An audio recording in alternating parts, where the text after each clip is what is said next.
So, here I am at beautiful our school ground. This is the back of our building. And I'm here to talk today about systems and systems thinking, the article by Meadows. And one might think, what does this playground, how is it a system?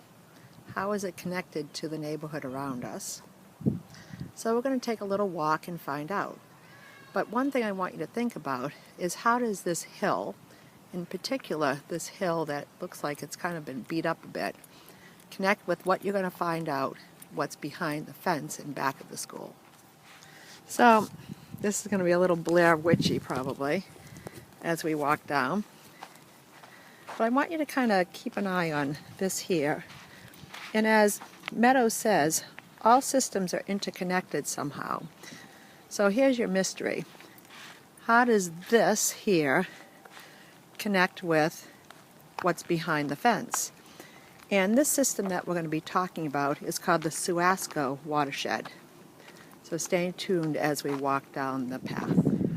So this is a trail that I had built several years ago, actually more than several years ago at this point. It's 8 years, believe it or not. And my school is really lucky because we sit on the banks of the Assabet River. And the river is really special to me because I actually grew up on the Assabet further upstream. But we want to think about, how is a river system all connected? How does one element affect another? So this is a trail that I had built several years ago, actually more than several years ago at this point. It's 8 years, believe it or not. And my school is really lucky because we sit on the banks of the Assabet River.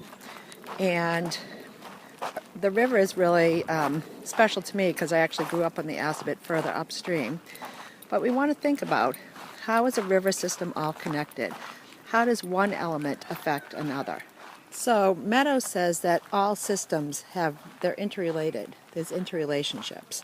So if you're looking at this stone dust here, and you're looking here, and you can see that it's kind of been washed out. So you might say, big so what?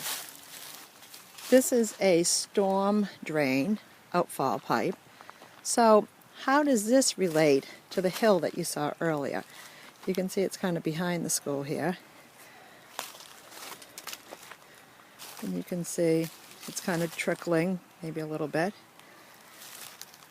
And you can see on a good day kind of how it follows the path. And you can see here some more. This is from probably the recent rains.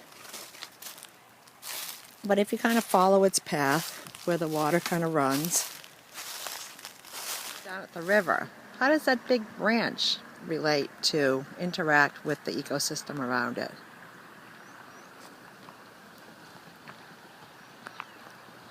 How do humans impact this area? How does one thing impact the other and vice versa? The river is running high due to a lot of the water.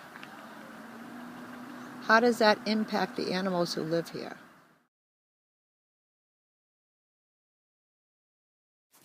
So today you're going to be doing a puzzle.